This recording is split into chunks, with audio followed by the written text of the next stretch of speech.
মুখ্যমন্ত্রীও phone করেছিলেন। Air ইন্ডিয়ার ফ্লাইটে 8:30টার সময় এনার মানে এনার জামাই বাবু সাহেব বডিটা আসছে 8:30টার সময় ল্যান্ড করবো। ওখানে আমরা কলকাতা কর্পোরেশনের তরফ থেকে হাজব্যান্ড ওনার ওয়াইফের জন্য গাড়ি সব রেডি থাকবে, আমি নিজে থাকবো। ওখান থেকে নিয়ে আমরা এখানে আসবো। মুখ্যমন্ত্রী নিজেও এক্ষুনি ওনার সাথে কথা বললেন, ওখানেও কথা বলেছে। আমরা আছি, কিন্তু এরকম দুঃখের ঘটনা আর হয় না। এত কষ্টের আনন্দ করতে করতে পরিবার নিয়ে আমি বেড়াতে গেলাম, আর আমার দেহটা আসছে। এটা কাপুরুষদের কাজ, নিরীহ মানুষকে খুন করা। যারা কাপুরুষ তারা এটা করে।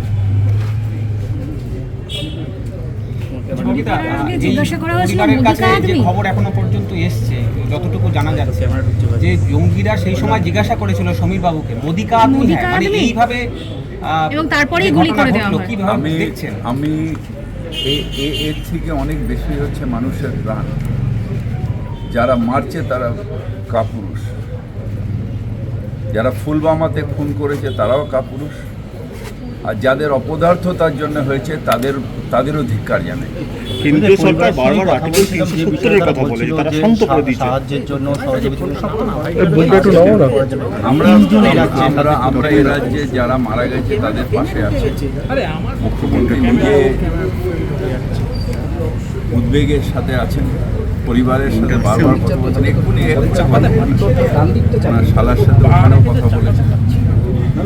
ওই পরিবার যিনি বেহালায় যার বাবা মা থাকে, ওনারা থাকেন পাটলি, ওখানে বিধান অধিকারী সাহেব, ওনাদের ফ্যামিলির সাথেও বারবার করে কথা বলছেন।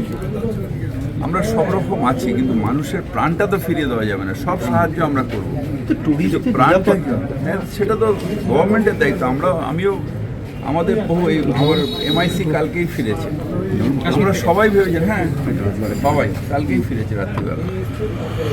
আমরা তো সবাই ভেবে, বাংলার মানুষ বেড়াতে আমরা ভালোবাসি। আমরা সবাই ভেবেছিলাম যে কেন্দ্রীয় সরকারের নিরাপত্তা থাকবে। আর্মি এতভাবে রয়েছে, 370 হয়ে বিলুপ্ত হয়ে গেছে, বদলে গেছে। তা আমরা তো সেই ভরসাতেই গেছিলাম। এবার সরকারের কথায় ভরসা যদি না পাই, তাহলে ভরসাটা পাবো কার কথায়? আমরা তো সাধারণ মানুষ, আমরা তো স্টেন গান আর AK-47 নিয়ে বেড়াতে যেতে পারবো না। আমরা তো আমাদের স্ত্রী বাচ্চাকে নিয়েই বেড়াতে যাব। তারপর যদি এই ঘটনা ঘটে, এটা অত্যন্ত দুঃখের। এবং আর্মি ইন্টেলিজেন্স কোথায়, সেন্ট্রাল ইন্টেলিজেন্স কোথায়? যা শুনছিলাম যে কাছাকাছি কোনো আর্মিও ছিল না। তো এই অপদার্থতার মধ্যে ভারতবর্ষের মানুষকে ঠেলে দেওয়া কেন? একবার সিকিউরিটি ফোর্সদের ঠেলে দিল, ফুলবামা এতগুলো লোক মারা গেল। আবার বললো এখন শান্ত হয়ে গেছে, 370 হয়ে গেছে, হ্যান হয়ে গেছে। তাদের ভরসায় আবার এতগুলো মানুষ গেল, তাদের আবার মৃত্যুর মুখে ঠেলে দিল। প্রশ্ন ওঠে বারবার। নিশ্চিতভাবে আমরা সাধারণ মানুষ, আমরা শান্তিতে থাকতে চাই। বাঙালি আমরা সত্যি বেড়াতে আমরা ভালোবাসি। আমরা বাঙালি একটু উপার্জন করলেই আমরা ভাবি যে আমরা বেড়াতে যাই। আমরা ভ্রমণ পিপাসী মানুষ যারা আমরা বাংলার মানুষ। এটা অত্যন্ত দুঃখের, এবং কী করে আমি এয়ারপোর্টে ওনার স্ত্রীর কাছে ফেস করবো, সেটাই আমাদের কাছে একটা বিরাট।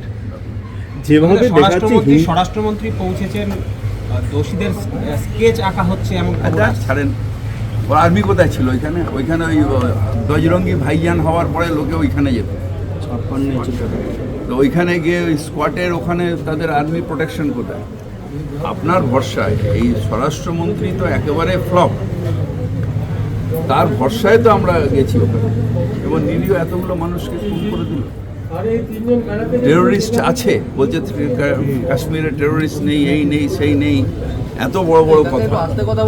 56 ইঞ্চি ছাতি, নকশাল থাকবে না 26-এর মধ্যে, কাশ্মীরে টেরোরিস্ট থাকবে না। কি হচ্ছে? সাধারণ মানুষের প্রাণ যাবে যাবে যাবে যাবে, তারপর ওনাদের যেভাবে বেছে বেছে হিন্দুদের মারা হলো, হিন্দু মুসলমানের ব্যাপার নেই, ভারতীয় নাগরিককে মারা হয়েছে। আপনারা এইসবের মধ্যে যাবেন না। যারা মেরেছে তারা কোনো ধর্মের নয়, কোনো ধর্ম সন্ত্রাস শেখায় না, নিরীহ মানুষকে খুন করা শেখায় না। যারা করেছে তারা কাপুরুষ, তারা শুধু কুলির ভাষা বোঝে। তাদের এমন শাস্তি দেওয়া উচিত যাতে